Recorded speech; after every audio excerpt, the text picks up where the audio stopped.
थोला आज की 8 दिन है कहीं नौना चाषी लोक बहुत अवस्था है तो कथा हाँ घर द्वारा किसी ना जो मैंने आमर क्षुद्र चाषी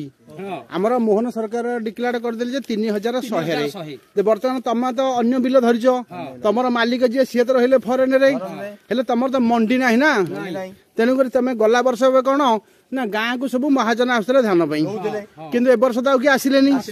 तेणुक एबे तो गुड मॉर्निंग जय जगन्नाथ आमर चाषी को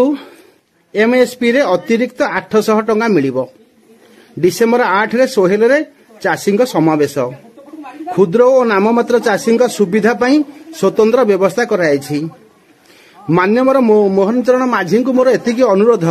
जो माने क्षुद्र और नाममात्र चाषी से पाखरे ना जमी अच्छी ना पट्टा अच्छी से तो पर जमी चाष कर जमी से चाष कर तो सब जाकि विदेश रे अछंती ना से टोकन अच्छी ना कौन सुविधा अच्छी हेले से जो धान टाक अमल कले से क्या जरिया केमती बिक्री करेंगे गला वर्ष एवं आमर सेपटू आंध्रापटू सब आसते धान नापी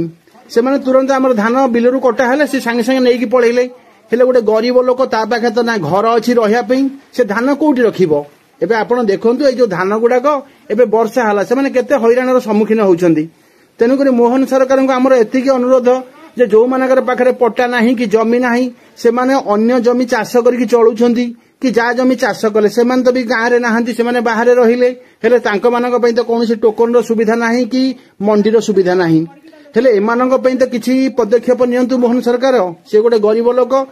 आमर भी किसी कहवाकू पड़ ना कारण गला वर्ष तो सबुआड़ महाजन आसुले धान नापी से 100 टका कमु 50 टका कमु से धान नहीं पलाऊले एवं जो 3100 टका जो सरकार जो कले करिया फल तो आउ जो छोट छोट चाषी मैंने से तो मरीजे ना धान गुड़ाक किए नब से तो किसी गोटे अच्छी ना बाहर एवं कौन डर से कौन महाजन धान पे आसुंदी ना किए धान नब।